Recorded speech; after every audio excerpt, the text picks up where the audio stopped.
The inheritance had been a shock, delivered by a solemn-faced solicitor with spectacles perched precariously on his nose, his voice a dry rustle of paper and regret. Marcus hadn't seen his grandfather in 2 decades, not since the old man had simply vanished from his life, leaving behind only whispers and a vast, echoing silence. Now, that silence had been filled by the news of his passing. Peacefully, the solicitor had stressed, in a remote monastery far inland, a place of quiet contemplation where he had apparently sought refuge in his final years. And with his death came the deed to the lighthouse, a solitary, storm-battered sentinel off the coast of Maine, a structure Marcus vaguely remembered from faded photographs and hushed family anecdotes. A sense of obligation, heavy and unexpected, settled over Marcus. He needed an escape too, from the relentless hum of city life, from the low thrum of dissatisfaction that had become his constant companion. The lighthouse, isolated and demanding, felt like a destination, a challenge he was ready to meet. The journey was long, a slow unraveling from the familiar. Paved roads gave way to gravel, then to a narrow, rutted track that hugged the ragged coastline. The air grew sharper, thick with the tang of salt and brine, carrying the ceaseless groan of the ocean. He left his truck at a weathered dock, arranging with a local fisherman for passage across the choppy water. The small boat, its engine sputtering a defiant rhythm against the swells, felt flimsy beneath him. As they cut through the waves, the lighthouse emerged from the mist-shrouded horizon, a stark, gray pillar against the churning slate sky. It looked less like a beacon of hope and more like a defiant fist raised against an indifferent world. The glass of the lantern room, high above, was dull, opaque with salt crust and neglect. A precarious metal gangway, rusted to the color of dried blood, bridged the gap between a jagged outcrop of rock and the lighthouse's base. It looked like a scar on the very face of the sea. Marcus paid the fisherman, the transaction brief and punctuated by the man's uneasy glances towards the tower. "Been empty a long time," the fisherman muttered, his gaze fixed on the lighthouse, not Marcus. "Your grandfather. He was a strange one, even for these parts." He didn't elaborate, merely pushed off, leaving Marcus alone on the slick, barnacled rock with his duffel bag and a crate of supplies. The roar of the ocean felt immediate now, an overwhelming force. The gangway groaned under his weight, each step a metallic shriek that seemed to echo across the water. The entrance door, a heavy slab of iron, was stiff on its hinges, resisting his shoulder for a moment before yielding with a drawn-out, protesting scrape. Inside, the silence was absolute, a heavy, suffocating blanket. The air was stagnant, thick with the scent of mildew and something else, something vaguely metallic, like old pennies left in a damp cellar. Dust motes danced in the sparse shafts of light that pierced the grime-coated windows, illuminating a spiral staircase of wrought iron that snaked upwards into the gloom. The stone walls felt clammy to the touch, rough and pitted. Marcus dropped his bag, the thud echoing unnaturally in the confined space. This was it. His new home. He took a deep breath, trying to dispel the prickle of unease that had begun to creep up his spine. It was just an old building, he told himself, a relic left to the elements. Of course, it felt like this. He started with the ground floor, a small, circular room that must have served as a living space. A rusted pot-bellied stove stood in one corner, its flue long gone. A table, warped and stained, was bolted to the floor, surrounded by 2 equally decrepit chairs. He pushed a hand against the wall, brushing away a cobweb that felt surprisingly substantial, like ancient lace. The light was fading fast outside, painting the interior in shades of bruised purple and gray. Determined to make a start, he hauled his supplies inside, arranging the canned goods on the warped table. He found a small, battery-powered lantern in his bag, clicking it on. He made his way up the winding staircase, his boots clanging loudly on the metal steps. The highest level, just below the lantern room, felt different. It was larger, encompassing a wider radius, and a peculiar, almost imperceptible hum seemed to vibrate through the floorboards. Marcus dismissed it as the wind, or perhaps the distant thrum of the ocean's deep currents against the structure. He sat for a long time, watching the last sliver of sun dip below the horizon, painting the sky in fiery oranges and deep, bruised purples before surrendering to the vast, impenetrable black. The wind outside began to howl, a mournful, relentless sound that seemed to wrap itself around the stone tower. The lighthouse groaned and creaked, a symphony of decay and resistance. Marcus felt the structure shiver, a deep tremor that resonated through his bones. It was just the age, he rationalized again, the natural protests of an ancient structure battling the elements. There was nothing else here, nothing but him and the relentless sea. He pulled the sleeping bag tighter, the rhythmic crash of waves against the rocks below a relentless, unsettling lullaby. The lighthouse was a tomb, he thought, or perhaps a cage. He shook the thought away. It was just the isolation, playing tricks on a tired mind. The solicitor's words, dry as parchment, still echoed in Marcus's ears as he departed the remote monastery. He'd spent weeks there, seeking a quietude the world outside rarely offered, a temporary balm for a soul worn thin by unspoken disappointments. But the news of his grandfather's abandoned lighthouse, a legacy from a man who had been a ghost long before he was truly gone, had splintered that peace. He left the ancient, echoing halls, trading one form of isolation for another, an ancestral obligation pulling him westward, towards the wilder edge of the continent. The journey was a blur of highway and increasingly narrow coastal roads, the landscape shedding its manicured civility for a rugged, wind-scoured beauty. Gray skies pressed down, mirroring the weight settling in Marcus's chest. The last stretch was a desolate ribbon of cracked asphalt that dwindled to a gravel track, then vanished entirely, leaving only a rough-hewn path winding through skeletal pines and stubborn, salt-blasted scrub. The air grew sharp with brine and the metallic tang of seaweed, and then, through a sudden break in the scraggly trees, he saw it. The lighthouse.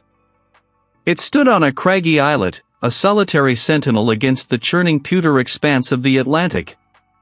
Its whitewash was flaking, stained with rust and green algae, the ironwork corroded into intricate lacework. Waves, thick and heavy, crashed against the base of the rock, sending plumes of spray high into the air, a constant, thunderous roar. A small, barnacled skiff was tied to a rickety dock, its timbers groaning under the relentless assault of the tide. Marcus secured his meager belongings and rowed across the narrow channel, the choppy water slapping against the hull, each stroke a conscious effort against the sea's powerful pull. He scrambled onto the slick rock, the spray immediately soaking his clothes, and made his way to the heavy, iron-bound door. It screeched open on hinges thick with rust, revealing an interior of profound, immediate chill. The air inside was stagnant, heavy with the smell of damp stone, salt, and something else, something faintly metallic and earthy, like disturbed soil or deep-sea silt. The spiral staircase, a skeletal spine winding up into the dim heights, was coated in a fine layer of grit and dust. Moonlight, fractured by the dirty lantern room windows far above, cast long, wavering shadows that danced with the slightest shift in the air. A pervasive dampness seemed to emanate not just from the sea air, but from the very granite of the tower walls. He rationalized it as the natural consequence of decades of neglect and constant exposure to the ocean. Of course it's damp. It's a stone tower in the middle of the sea. He spent the first few hours methodically opening the few boarded-up windows, letting the raw sea wind scour through the stagnant air. The wind howled through the narrow openings, a mournful, keening sound that seemed to snake through the very fabric of the structure. As dusk deepened, painting the sky in bruised purples and grays, Marcus found himself in the cramped living quarters, trying to light a reluctant fire in the small, rusty stove. It was then, amidst the groan of the wind and the ceaseless crash of the waves, that he first heard it. A low, resonant thrum, a vibration that seemed to rise from the bedrock beneath the lighthouse, not quite a sound, more a deep, internal tremor. It was rhythmic, almost like a pulse, slow and heavy, a vast, submerged drumbeat. He paused, listening intently. The sound persisted, a faint, deep hum that faded in and out beneath the roar of the storm. "Just the sea," he muttered aloud, his voice swallowed by the vastness. The waves hitting the rock, vibrating through the stone. He tried to convince himself, focusing on the crackle of kindling catching flame. A flicker in the hallway, a momentary deepening of the murk beside the spiral staircase. Each time, he'd whip his head around, but there would be nothing there, only the solid, unyielding stone. Fatigue, he reasoned, rubbing his eyes. Dust motes in the lantern light. My imagination playing tricks in this. And the sounds from below grew subtly more distinct. The low thrum was now accompanied by a wet, scraping noise, a ponderous, dragging sound that seemed to originate from the very foundations of the tower, deep beneath the lowest level. It was irregular, halting, then continuing, like something immense moving with great effort across rough stone. The scraping was there, undeniably, along with a liquid shifting, a heavy, sucking sound as if something vast and viscous was being disturbed.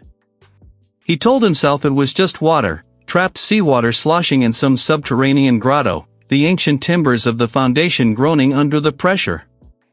Yet, as the night wore on, Marcus found himself listening more than sleeping, his rationalizations growing thinner, more fragile.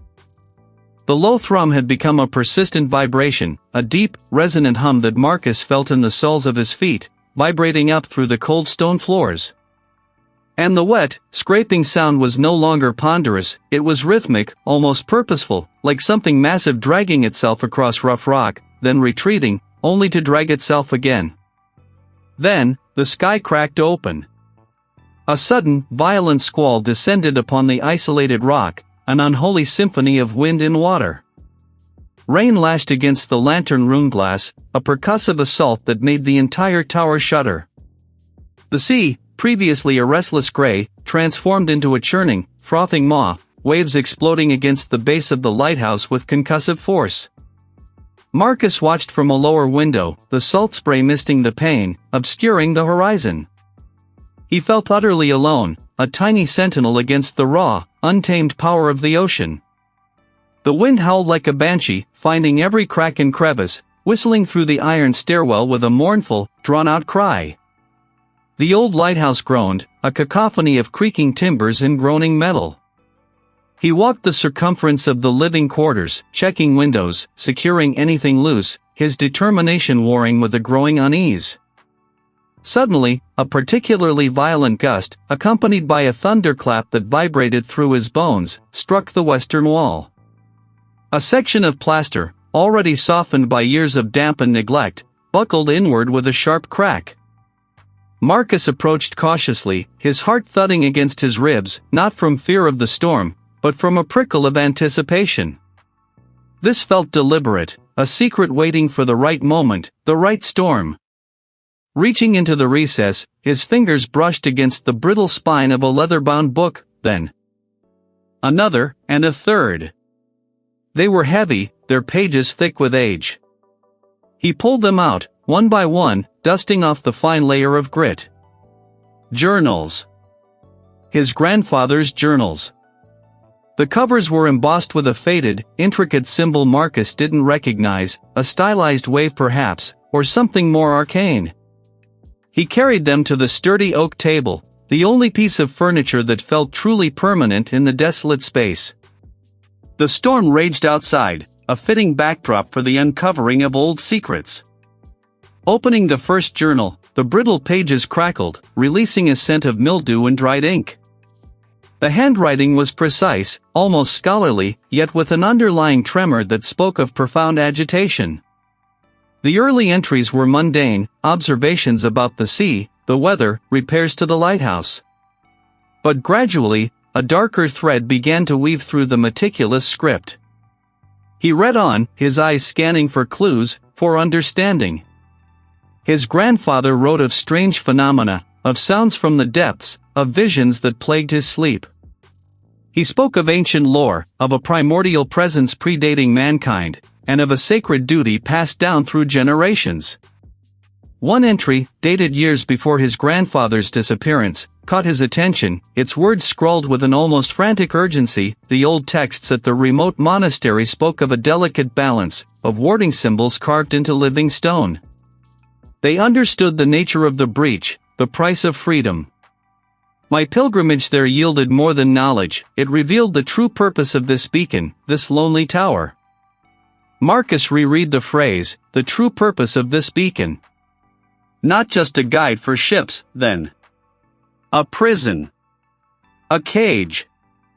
He remembered the strange, non-nautical construction of the lower levels, the immense, unyielding concrete. As he turned a page, a small, intricate drawing appeared, a schematic of the lighthouse's base, but with additional, unfamiliar symbols etched around a central, circular chamber. Arrows pointed to points where the wet, scraping noise now seemed to originate. His grandfather had sketched diagrams of complex gearing, of massive, submerged mechanisms designed not to illuminate, but to hold. The sounds from below surged, momentarily overriding the storm's fury. It was louder now, closer. The journal slipped from Marcus's trembling fingers, falling open to a page where the ink was smudged, as if written in haste or distress. The cracks are widening, it read. The ancient binding weakens. I feel its hunger, its endless patience. May God forgive me if I fail in my duty.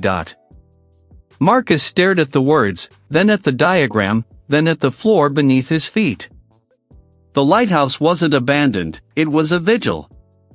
His grandfather hadn't left, he had fled, or perhaps, he had simply disappeared into the very thing he sought to contain. He wasn't just a caretaker of a historical landmark. He was the inheritor of a prison, and the jailer of something ancient and terrifying that was now stirring, roused by the storm, and perhaps, by his very presence. And it was trying to get out. The truth, stark and unyielding, had settled over Marcus like a sodden canvas. The lighthouse wasn't a refuge, it was a cage. His grandfather hadn't simply left, he had battled, and perhaps, ultimately, succumbed. A cold determination, sharp as the salt wind, began to chisel away at his initial shock. He had to understand. He descended, the iron spiral staircase groaning under his weight, each step echoing in the cavernous shaft. The air grew progressively colder, denser, carrying the distinct tang of brine, but also something else, a deep, earthy scent, like disturbed seabed, mingled with an acrid mineral note he couldn't place. His flashlight beam cut through the gloom, revealing walls slick with condensation, adorned with patches of emerald moss that seemed to pulse faintly in the weak light. Past the storage rooms and the generator level, the architecture shifted. The rough-hewn granite gave way to meticulously cut, interlocking blocks, their surfaces scarred by time and the relentless sea air. Here, the spiral stairs ended, replaced by a narrow, damp passage carved directly into the bedrock. He moved cautiously, his boots sloshing softly, the sound amplified by the close confines. The passage opened into a vast, circular chamber, far larger than he had anticipated, burrowed deep beneath the ocean floor.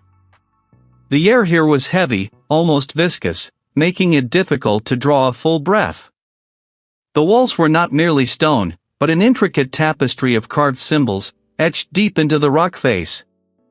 Geometric patterns intertwined with serpentine forms, reaching towards a central well that dominated the chamber floor. This was it, the ancient, intricate system of seals and wards his grandfather's journal had hinted at. He moved closer to the central well, a gaping maw of polished black stone, its edges worn smooth by countless tides and an age beyond reckoning. A faint, phosphorescent glow emanated from its depths, casting an eerie, shifting light onto the surrounding carvings.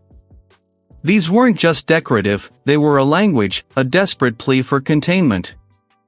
Iron bands, thick as his forearm, were bolted into the stone around the well's circumference, crisscrossing like a spider's web, but many were rusted through, snapped, or hanging loose.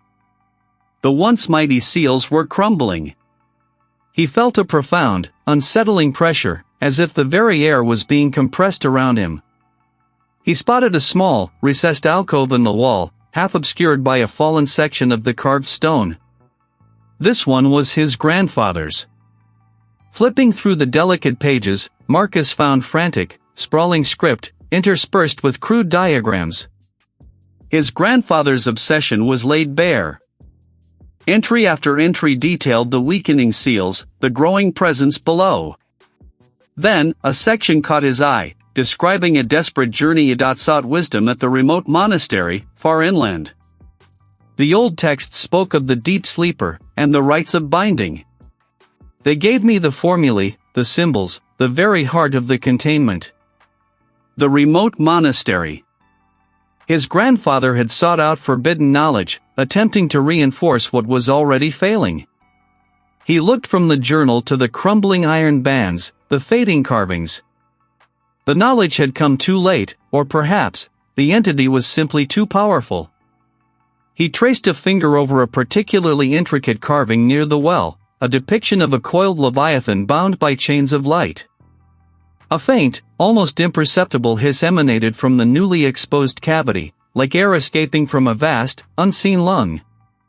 Immediately, the low thrumming intensified, escalating into a deep, guttural growl that resonated from the well's depths. Marcus instinctively recoiled, his heart hammering against his ribs.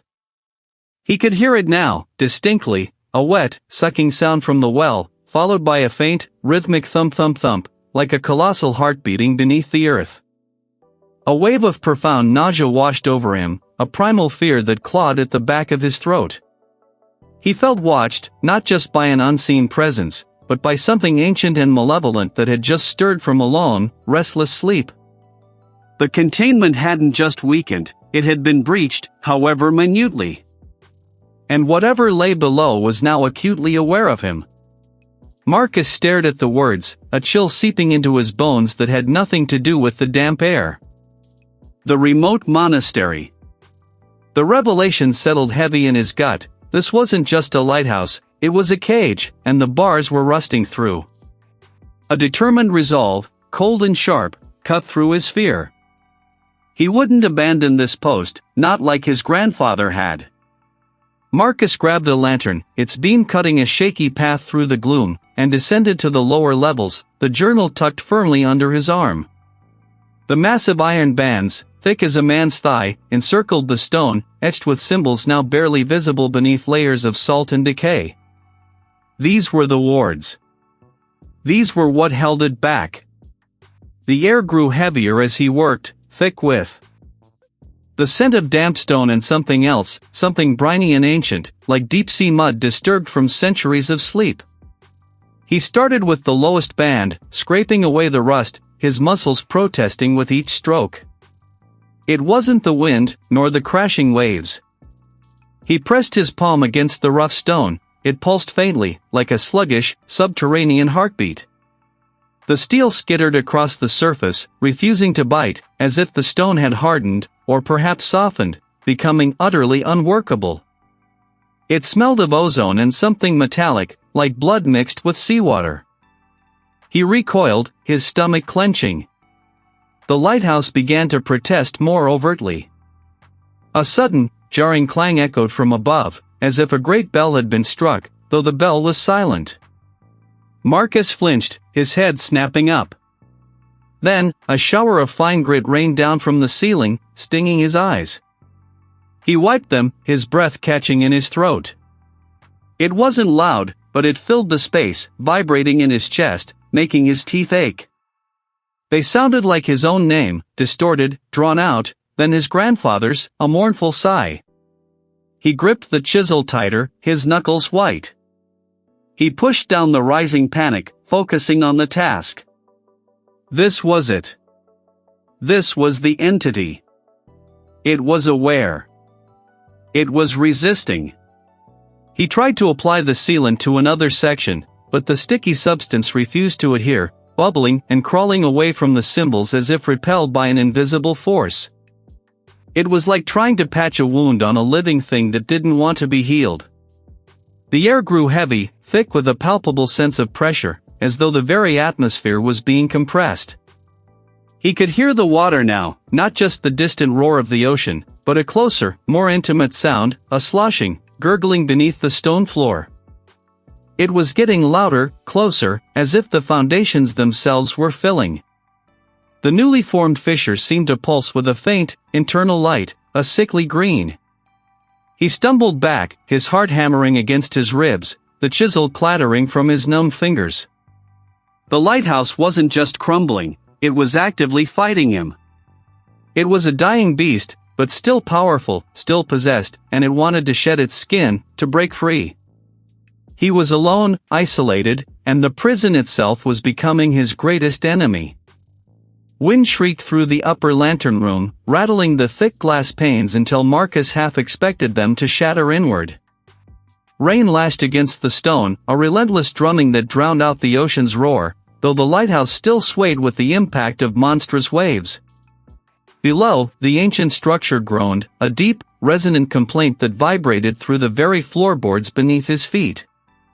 He could feel it in his teeth, a low hum of protest from the beleaguered stone. Marcus gripped the tattered journal, his knuckles white.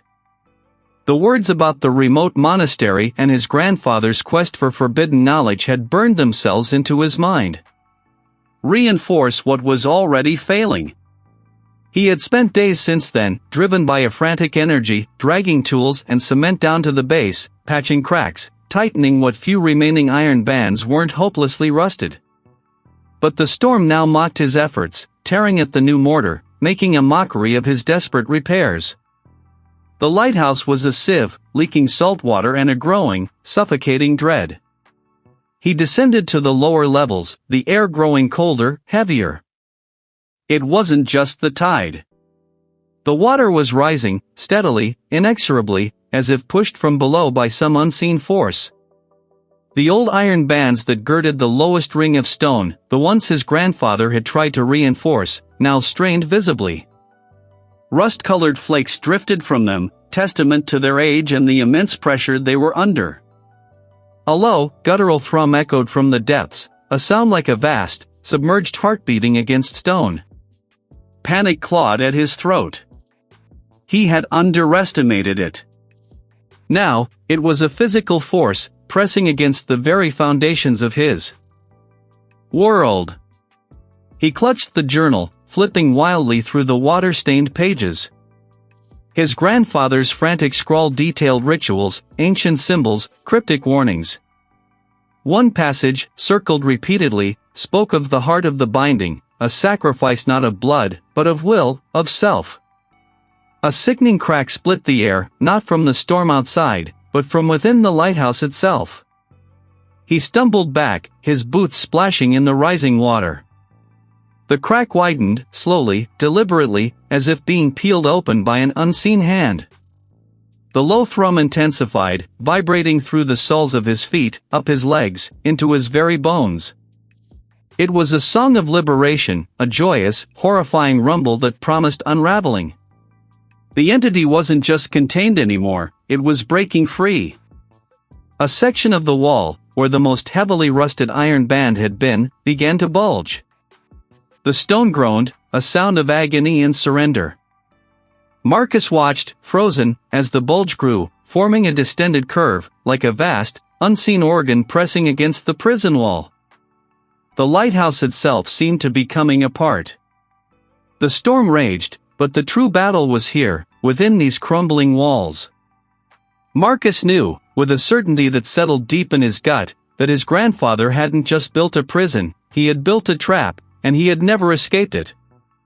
The journal didn't offer a way to kill the entity, only a way to contain it, to bind it. And the heart of the binding was staring him in the face. His grandfather's last, desperate entries spoke of a final, terrible choice, to become the anchor, to offer oneself as the living core of the binding, to eternally stand guard. It wasn't about reinforcing the stone, it was about replacing the failing spirit that held the prison together. It meant sacrificing his own freedom, his very existence, to become another link in a chain that stretched back into forgotten time. The bulging stone gave another sickening crack. The water below churned violently, a frothing, black mass that pulsed with an eager hunger. He had to choose. Let it break free, unleash this ancient horror upon a world that wouldn't even know what was happening until it was too late, or become his grandfather's successor, the new, unwilling guardian. The storm outside howled, a fitting lament for the choice he was about to make. Marcus, slumped against the cold stone wall of the lantern room, felt the last tremors of the structure settle beneath him. His ears rang, a dull throb that muted the distant moan of the ocean. Rain still slicked the thick glass panes, but the furious drumming had ceased, replaced by the soft drip of water finding its way through fractured seams. He could taste salt and something metallic, a faint tang of his own blood from a gash across his forehead. His muscles screamed with a deep, pervasive ache, as if every fiber had been stretched to its breaking point and then roughly reknotted. He pushed himself upright, every movement a fresh agony. The lantern room was a wreck. The massive lens, miraculously intact, was streaked with grime and seawater. Debris littered the floor, shattered glass from minor panes, twisted metal fittings, and a chillingly dark, viscous residue smeared across the observation deck, slowly congealing. It didn't look like oil. It didn't smell like anything natural he knew, a cloying, brackish sweetness that turned his stomach. He stumbled towards the shattered remnants of the communication equipment, hope a flickering ember. The radio was a mangled mess of wires and plastic, utterly useless. His last link to the mainland, severed. The descent through the spiral staircase was a nightmare of creaking metal and unstable steps. Each floor revealed further devastation. His living quarters were flooded, furniture overturned, his few possessions adrift in a murky tide. The lower levels, where the ancient machinery of the lighthouse resided, were worse. It wasn't just the storm's work. This was the mark of a struggle, a desperate, brutal contest that had ripped through the lighthouse's very foundations. Marcus reached the ground floor, the main entrance door hanging drunkenly from a single hinge, allowing the relentless Maine wind to howl through the antechamber. He was alone. Truly, utterly alone. The entity, whatever it was, seemed to have retreated, perhaps exhausted by its own efforts, or perhaps merely biding its time. He moved to the small, cramped study his grandfather had used, a room he'd barely touched. It was less damaged, shielded by the thicker stone walls. Amidst the scattered books and papers, a loose floorboard caught his eye. The storm's fury must have dislodged it. Kneeling, Marcus pried it up, revealing a small, hidden cavity. Inside, wrapped in oilskin, was a leather-bound journal, its pages brittle with age, and a tarnished, heavy iron key. The journal was his grandfather's, its script spidery and frantic. Marcus's eyes scanned the pages, skipping over entries detailing the lighthouse's maintenance, until he found what he was unconsciously searching for. And then, a series of entries growing more desperate, more obsessed. His grandfather had been researching, seeking answers, seeking help. One particular page, dog-eared and stained, was filled with a crude drawing, a stylized, ancient symbol, almost a sigil, surrounded by dense, cramped script. Marcus traced the symbol with a trembling finger, feeling a strange resonance. Below it, a passage in bold, almost aggressive handwriting, "They understand. They contained it before. The old ways. It is the only place left. The knowledge is held there. The final method. The only hope. The remote monastery. Find them. Show them the key. Tell them what stirs." Marcus read the words again, the name echoing in his mind, the remote monastery. His grandfather hadn't just abandoned the lighthouse, he had sought a solution, a last desperate gambit. The storm had broken the lighthouse, but it had also, perhaps, broken open a path. The immediate threat might have receded, but the true battle, he now understood, had only just begun. And it would lead him far from this isolated, crumbling beacon, to a place he never knew existed, a sanctuary of ancient knowledge that held the key to his grandfather's madness, and perhaps, to his own survival.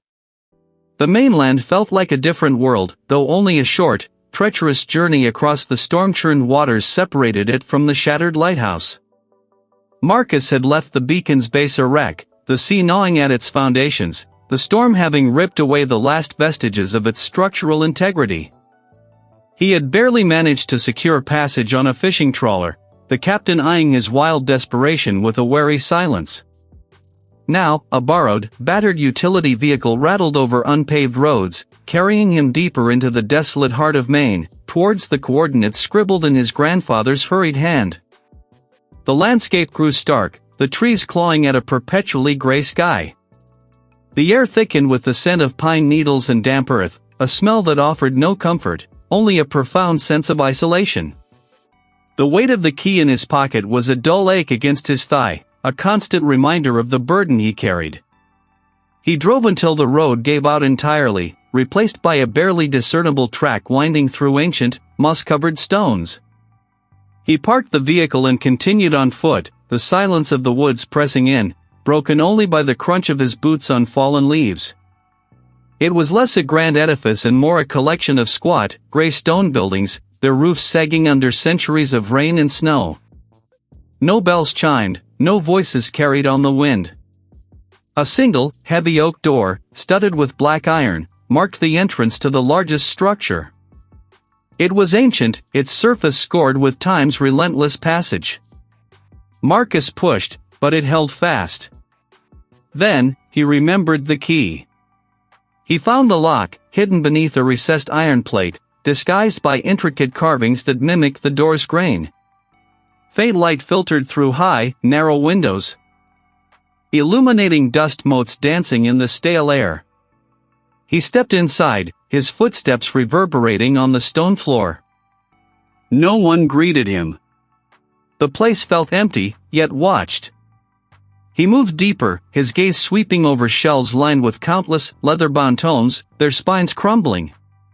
He passed small, ascetic cells, their wooden doors ajar, revealing bare stone walls and simple cots. This was a place of quiet devotion, of study, of relentless, solitary purpose.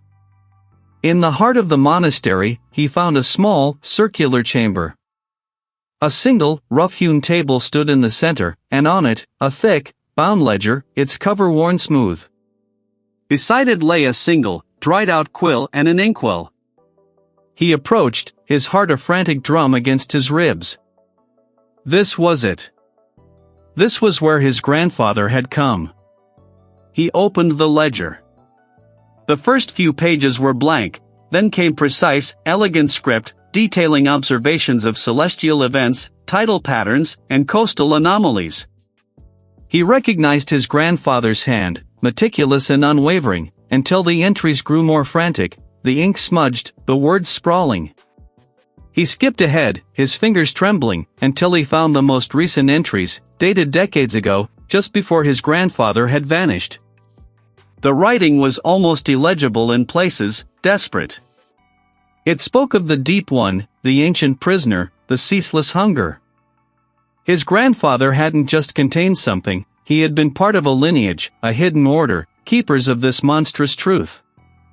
The monastery wasn't just a retreat, it was an archive, a record of generations dedicated to understanding and containing what lurked beneath the waves. The ledger detailed ritualistic repairs to the lighthouse, not just structural, but arcane. The light wasn't just a navigational aid, it was a ward, a constant, burning defiance against the entity's return. The very stone of the lighthouse, infused with specific glyphs and incantations, acted as a prison. His grandfather had understood this, had seen the lighthouse not as a home, but as a cage. Then Marcus read the words that stole the air from his lungs: it cannot be slain. It exists beyond such mortal concepts. It can only be bound, its hunger starved, its will broken through ceaseless vigil. The lighthouse is the lock, the keeper the key. He slumped against the table, the old wood groaning softly under his weight. It cannot be slain. The entity wasn't a beast to be hunted, a demon to be banished. It was a fundamental force, an ancient horror woven into the fabric of the world, only barely suppressed. And his grandfather hadn't just abandoned his post, he had left, not out of cowardice, but to find this place, to record the final, damning truth, to ensure that the next keeper, Marcus, would understand. A single, final entry, scrawled in a hand that was barely recognizable, a testament to a mind pushed to its limits. The storm approaches. The old stone cracks. The light dims. Marcus have done what Marcus can. The burden passes. May the sea have mercy on the next soul to wear the chains. Chains. Marcus felt them now, invisible yet iron-heavy, wrapping around his wrists, his ankles, his very soul. He had sought escape, a new life, a purpose. He had found it, but it was not the freedom he imagined. It was a sentence. His grandfather's sacrifice wasn't a single act, but a life's dedication, a perpetual, isolating vigil. And now, the lighthouse broken, the boundary weakened, the entity stirring, that vigil was his. He was the new keeper. The lighthouse, his inheritance, was not a home, but a prison. For the entity, yes, but for him too. He would return, not to escape, but to rebuild, to re-establish the ward, to stand watch over the insatiable hunger in the deep. His determination hadn't wavered, it had merely sharpened into a grim, unyielding resolve.